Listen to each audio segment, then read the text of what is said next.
누가복음 22장 39절에서 46절. 제가 가진 신약 성경은 135쪽입니다. 네, 우리 다 같이 읽겠습니다. 시작.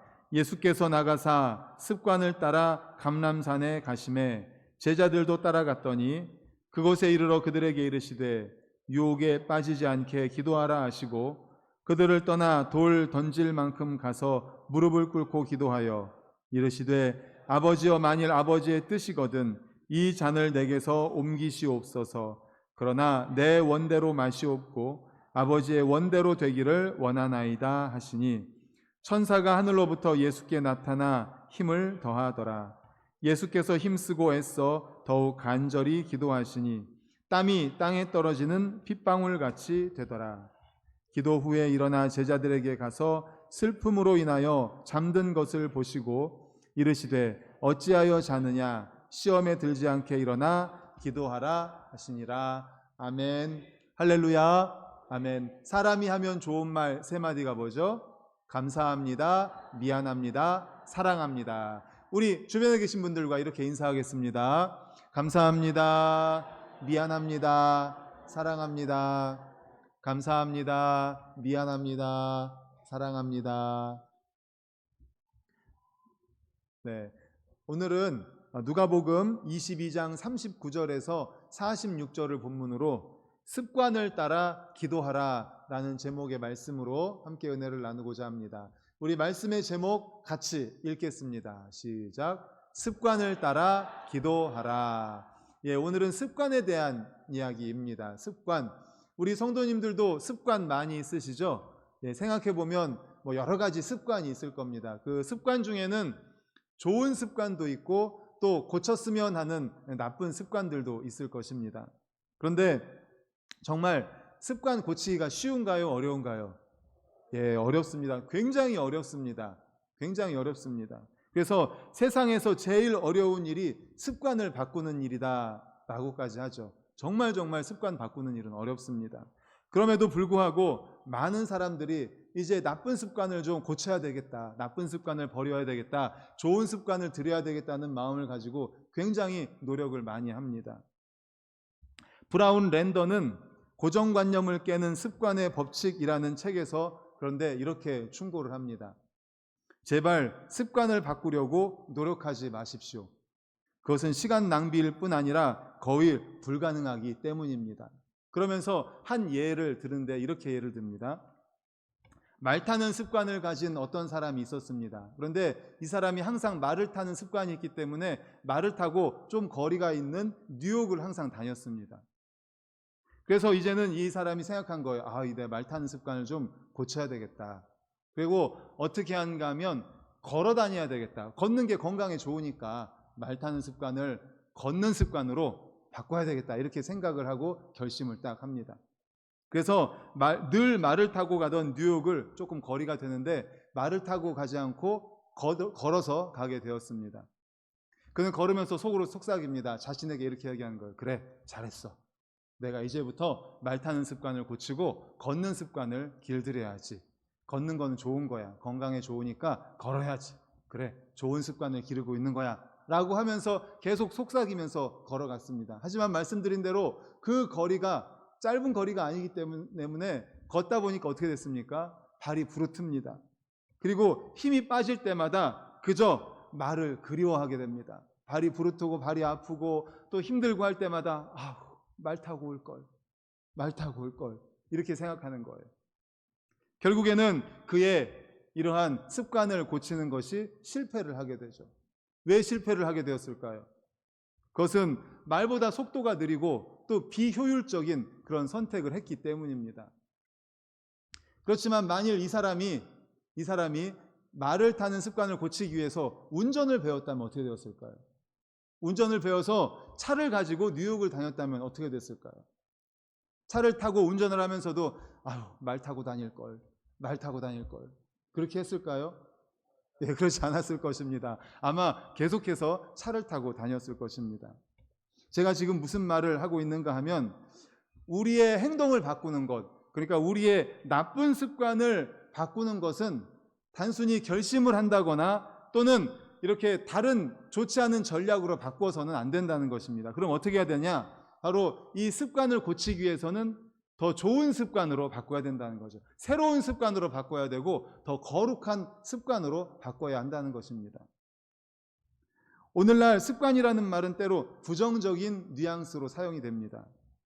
그러나 습관은 매우 중요합니다. 습관이 운명을 만든다고 해도 지나친 말은 아닙니다. 그래서 자주 사용되는 서양 격언에 이런 말이 있습니다. 생각의 씨앗을 뿌리면 행동의 열매를 얻게 되고, 행동의 씨앗을 뿌리면 습관의 열매를 얻게 되고, 습관의 씨앗은 성품을 얻게 되고, 성품은 운명을 결정짓는다. 이런 말이 있습니다. 그리고 제가 언젠가도 특별 새벽 예배 때 이런 말씀을 드렸죠. 말에 대한 이야기를 하면서 우리의 마음과 생각이 중요한데 마음과 생각이 말로 나옵니다. 그리고 우리의 행동은 말을 따라가게 되어 있습니다. 그리고 행동을 반복하게 되면 그게 뭐예요? 습관이 됩니다. 그리고 그 습관이 우리의 인격을 만들고 우리의 인격이 바로 우리의 인생을 결정하게 되는 거죠. 그래서 습관은 정말 중요합니다. 몽테뉴는 이렇게 말했습니다. 습관은 제2의 천성이다. 제1의 천성에 비해 결코 약하지 않다.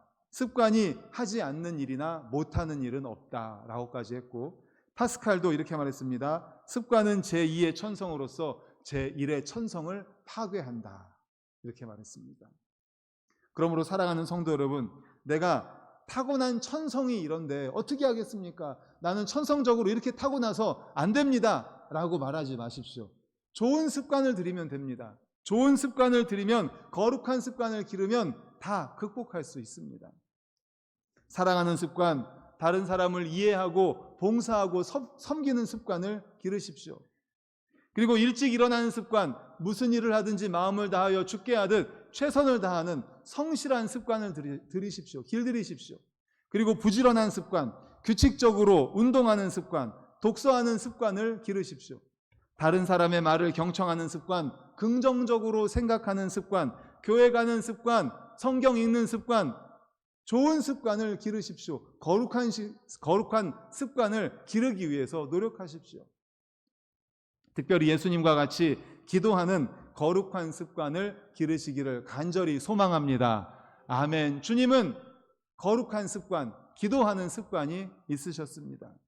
이 거룩한 습관으로 진정한 변화를 통해 우리의 믿음이 바로 예수 그리스도의 장성한 분량이 충만한 데까지 이르는 그러한 역사가 나타나기를 간절히 소망합니다. 아멘.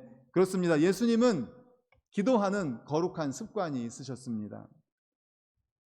오늘 본문에서 예수님이 십자가를 지시기 전에, 십자가를 지는 날 바로 전날에 감람산에 겟세마네 동산에 기도하러 가셨습니다. 그런데 주목할 것은 말씀드린 것처럼 예수님이 바로 다음 날 십자가를 지십니다. 그래서 십자가를 지기 전날 밤이었기 때문에 예수님이 겟세마네 동산에 기도하러 가셨다, 이렇게 표현을 할까요? 십자가를 지는 건 대단한 일입니다. 너무나 중대한 일입니다. 그래서 십자가를 지는 이 일 때문에 예수님이 기도하러 가셨다라고 표현을 하고 있을까요? 우리 한번 39절 확인해 보겠습니다. 시작. 예수께서 나가사 습관을 따라 감람산에 가심에 제자들도 따라갔더니. 아멘.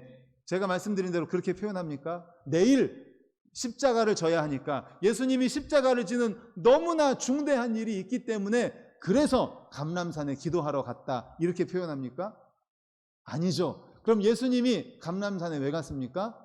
습관을 따라. 그렇습니다. 예수님은 습관을 따라 감람산에 겟세마네 동산에 기도하러 가신 것입니다. 그러니까 감람산을 찾아가서 기도하는 것은 예수님의 일상, 예수님의 습관이었던 겁니다. 거룩한 습관이었던 겁니다. 결코 형식적인 습관이 아니었습니다. 또 누가복음 11장 1절에 보면 어느 한 곳에서 예수님이 기도를 하십니다. 그리고 제자들은 예수님이 기도하기를 끝나기를 기다리고 있었습니다. 만약에 주님이 그곳에서 기도하실 때 형식적으로 기도하셨다면 기도가 마쳤을 때 제자들의 반응이 어땠을까요? 아, 이제 기도 끝났으니까 우리 어디 갑시다. 우리 다음 갈 곳이 저기니까 저기 갑시다 라든지, 주님이 기도 끝나셨네, 이렇게 그렇게 대수롭지 않은 반응을 보였을 것입니다. 그런데 11장 1절에 예수님이 기도를 마쳤을 때 제자들의 반응을 한번 다 같이 말씀으로 확인해 보겠습니다. 시작. 예수께서 한 곳에서 기도하시고 마치심에 제자 중 하나가 여짜오되 주여, 요한이 자기 제자들에게 기도를 가르치신 것과 같이 우리에게도 기도를 가르쳐 주옵소서. 아멘. 말씀드린 것처럼 그 11장 1절에 예수께서 한 곳에서 기도하셨던 그 기도가 형식적인 기도고, 정말 제자들이 볼 때도 그냥 대충 하는 기도였다면 제자들이 이렇게 감동했을까요? 끝났으니까 우리 다음 코스로 갑시다. 다음에 갈 곳이 저기입니다. 예수님 기도 마쳤네?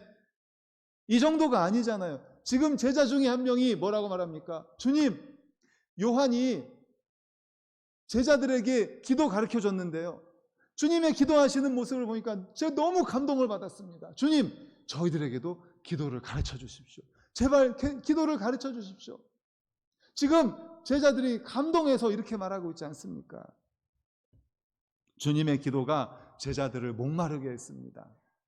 그들도 주님처럼 기도하고 싶어졌습니다. 주님의 기도를 본받고 싶었습니다. 주님의 기도를 배우고 싶었습니다. 그렇습니다. 그분의 기도는 그냥 형식적인 기도, 일상의 기도가 아니라 거룩한 습관이었습니다. 거룩한 습관. 아니, 그분의 기도는 삶의 리듬이었습니다. 없어서는 안 될 실존의 방식이었습니다. 그래서 우리 신앙의 선배들은 예로부터 기도를 뭐라고 했어요? 우리 영혼의 호흡이라고 하죠. 기도를 호흡이라고 합니다. 우리 성도님들 호흡할 때 생각하고 호흡하세요? 네, 지금부터 숨 내쉬어야지. 이제 내셨으니까 들여 마셔야지. 아이고, 숨 가쁘다. 이제 내쉬어야지. 이렇게 기도를 생각하고, 기도가 아니라 호흡을 생각하고 하시는 분이 계십니까? 아니잖아요. 그냥 호흡은 그냥 자동으로 습관으로 나오고 들어가고 나오고 들어가고 하는 거잖아요. 그렇습니다. 성경은 기도가 바로 이렇게 생명의 호흡이라고, 영혼의 호흡이라고 가르칩니다. 그래서 쉬지 말고 기도하라 라고 데살로니가서에서 말하죠. 그러므로 이제 주님의 거룩한 습관이었던 기도를 우리의 거룩한 습관으로, 정말 호흡과 같이 생명으로 생각하고 거룩한 습관으로 만들어 가시기를 간절히 축원합니다. 아멘. 그렇습니다. 그렇습니다. 기도는 해도 되고 안 해도 되는 선택이 아닙니다. 우리 호흡 해도 되고 안 해도 됩니까? 안 하면 어떻게 됩니까? 우리 죽습니다. 호흡을 안 하면 죽습니다. 우리의 영혼의 호흡이 뭐예요? 기도입니다. 그래서 기도도 호흡과 마찬가지로 습관으로, 거룩한 습관으로 계속해야 되는 거예요. 그렇습니다. 기도는 호흡과 같은 것이어서 우리는 언제나 해야 됩니다. 거룩한 습관으로 기도를 해야 됩니다. 그런데 인생을 살면서 특별한 위기를 만났을 때는 특별한 기도를 해야 합니다. 우리는 이런 모범을 예수님의 생애에서 볼 수 있습니다. 십자가 사건에서요. 십자가 사건은 그분 생애에서 가장 위기 중의 위기입니다. 십자가에서 우리의 모든 죄를 짊어지고 대신 죽으셔야 하기 때문입니다. 이 위기를 예수님은 어떻게 직면하십니까? 바로 기도로 직면을 합니다. 그분께서는 감람산 겟세마네 동산에 언제나 습관적으로 찾던 기도의 장소, 그곳에 기도하러 가셨습니다. 그 밤도 익숙했던 그 장소에 기도하러 가셨습니다. 그러나 그날 밤 기도는 평소 기도와 달랐습니다. 우리 44절을 화면을 보고 같이 읽겠습니다. 시작. 예수께서 힘쓰고 애써 더욱 간절히 기도하시니 땀이 땅에 떨어지는 핏방울같이 되더라. 아멘. 이 말씀에 보면 특별히 기도에 대해서 수식하고 있는 부사들이 여러 개 있어요. 예수께서 어떻게 기도했어요? 힘쓰고 기도했습니다. 그 다음에 애써서 기도합니다. 그리고 더욱 간절히 기도합니다. 힘써서, 애써서, 간절히 기도합니다. 얼마나 간절히 기도했는지 땀이 땅에 떨어졌는데 핏방울같이 되었다고 합니다. 땀이 날 정도로 기도해 보신 분 계세요? 땀이 날 정도로.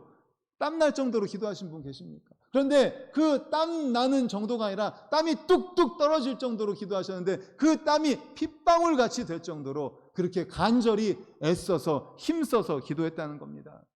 그렇습니다. 예수님이 십자가를 지는 이 상황은 보통 상황이 아닙니다. 그야말로 비상한 상황입니다. 비상한 상황에는 비상한 기도가 필요합니다. 살다 보면 우리가 조용히 기도해야 될 때도 있습니다. 다 같이 기도해야 될 때도 있습니다. 소리내서 기도해야 될 때도 있습니다. 하지만 비상한 상황에서는 정말 그야말로 비상하게 기도를 해야 합니다. 침묵의 기도가 필요할 때는 침묵 기도를 해야 됩니다. 하지만 강청해야 될 때는 강청해야 됩니다. 강하게 기도해야 될 때는 강하게 기도해야 됩니다. 예수님도 자신을 위해서 십자가를 지시기 전에 우리를 위해서 정말 땀방울이 핏방울이 될 정도로 간절하게 애써서 기도해야 될 상황이었습니다. 이 상황을 히브리서 5장 7절 말씀은 이렇게 표현하는데 우리 함께 읽겠습니다. 시작. 그는 하실 때 자기를 죽음에서 능히 구원하실 이에게 심한 통곡과 눈물로 간구와 소원을 올렸고 그의 경건하심으로 말미암아 들으심을 얻었느니라. 아멘. 육체에 계실 때에 자기를 죽음에서 능히 구원하실 이 우리 하나님께 어떻게 기도했어요? 심한 통곡으로 가슴을 치면서 땅을 치면서 통곡으로 기도했습니다. 눈물로 기도했습니다. 간절히 기도했습니다. 소원을 올렸습니다. 침묵이 필요할 때는 침묵으로 기도해야 됩니다. 조용히 기도할 필요가 있을 때는 조용히 기도해야 됩니다. 하지만 통곡해야 될 때는 통곡해야 됩니다. 가슴을 치면서 기도해야 될 때는 가슴을 치면서 기도해야 됩니다. 기뻐할 때는 기쁨으로 기도해야 됩니다. 찬양으로 기도할 때는 또 찬양으로 함께 박수치면서 그렇게 기도해야 됩니다. 오늘의 상황이 눈물을 요구한다면 울어야 됩니다. 울며 울부짖으며 통곡하면서 기도해야 됩니다. 하나님은 우리의 솔직한 눈물을 보고 싶어 하십니다. 많은 경우 하나님은 눈물에 약합니다. 눈물의 기도에 응답하시는 경우가 많습니다. 자신이 병들어 죽게 되었을 때 히스기야 왕이 어떻게 기도했는지 우리 열왕기하 20장 3절 말씀을 우리 화면 보고 같이 읽겠습니다. 시작. 여호와여 구하오니 내가 진실과 전심으로 주 앞에 행하며 주께서 보시기에 선하게 행한 것을 기억하옵소서 하고 히스기야가 심히 통곡하니라. 아멘. 남유다 왕들 가운데 그래도 선한 왕이 몇 있었습니다. 그 중에 히스기야 왕이 그래도 하나님 보시기에 선한 왕이었어요. 하나님, 주님 구하오니 이제 히스기야 왕이 죽을 병에 걸렸을 때 이렇게 기도합니다. 내가 진실과 전심으로 주 앞에 행한 거 아시지 않습니까? 주께서 보시기에 선하게 행한 것 주님 아시지 않습니까? 주님 기억해 주십시오 라고 하면서 심히 통곡하면서 기도합니다. 눈물을 흘리면서 가슴을 치면서 벽에다가 얼굴을 대고 통곡하면서 기도합니다. 그때 주님이 어떻게 응답하셨는지 이어지는 5절을 우리 같이 읽겠습니다. 시작. 너는 돌아가서 내 백성의 주권자 히스기야에게 이르기를 왕의 조상 다윗의 하나님 여호와의 말씀이 내가 내 기도를 들었고 내 눈물을 보았노라. 내가 너를 낫게 하리니 내가 3일 만에 여호와의 성전에 올라가겠고. 아멘. 세 번째 줄에 보면 다윗의 하나님 여호와의 말씀이 이제 전달하는 거예요. 내가 내 기도를 들었다. 히스기야야, 내가 내 기도를 들었다. 내가 가슴을 치며 통곡하고 벽에다가 얼굴을 대고 나에게 기도하는 그 기도를 들었다. 내 눈물을 보았다. 그래서 내가 너를 낫게 하겠다. 할렐루야. 아멘. 그렇습니다. 많은 경우에 우리 주님은 뭘 보신다고요? 눈물을 보십니다. 눈물. 우리가 탤런트가 아닌 다음에야 우리가 눈물을 언제 흘립니까? 슬플 때 흘리죠. 뭐 감동 받았을 때라든지 정말 하나님 앞에 간절히 기도할 때 눈물 나지 않습니까? 우리의 중심을 보시는 하나님, 눈물을 본다는 건 뭐예요? 우리의 중심을 보신다는 거예요. 중심. 우리의 통곡을 들으시고 눈물을 보시는 주님이십니다. 주님이 이런 비상한 기도의 모범을 보이시고 또 믿음의 선배들이 인생의 비상 상황에 기도로 위기를 극복한 모범을 보였다면 우리도 당연히 이 거룩한 기도, 거룩한 습관인 기도를 본받아야 하지 않겠습니까?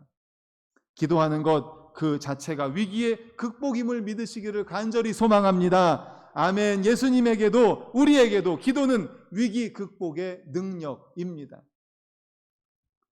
또한 예수님은 일생을 사역으로 일생을 살아가셨습니다.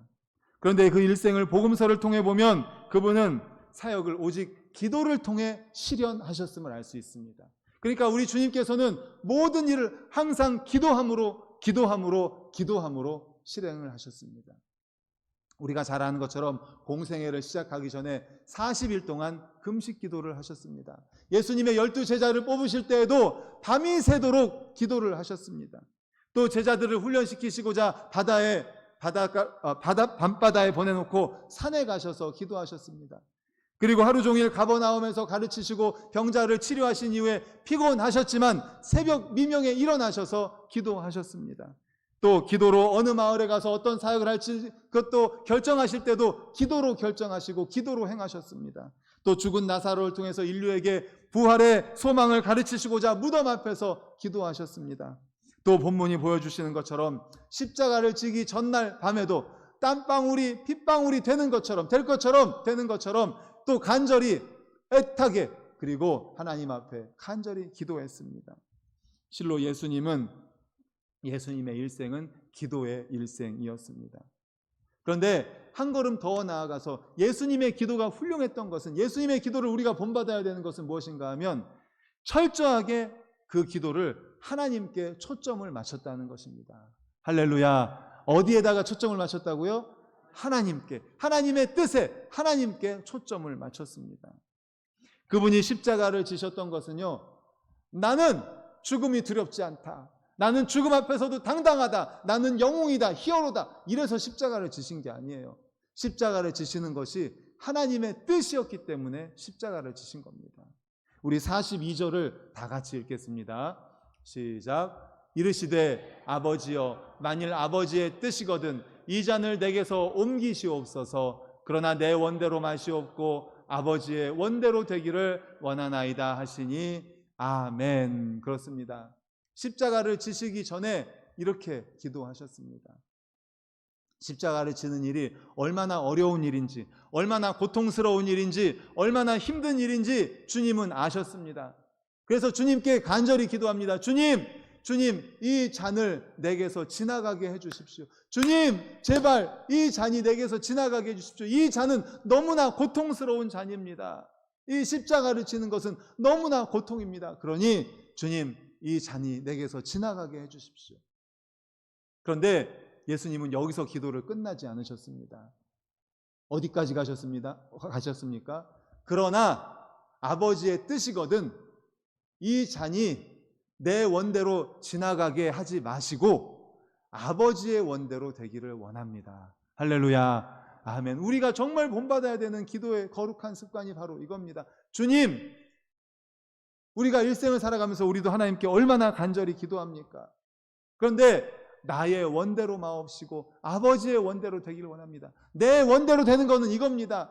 하지만 주님 원대로 되기를 원합니다. 겟세마네 동산에서 꺾인 것은 바로 예수님의 뜻이었습니다.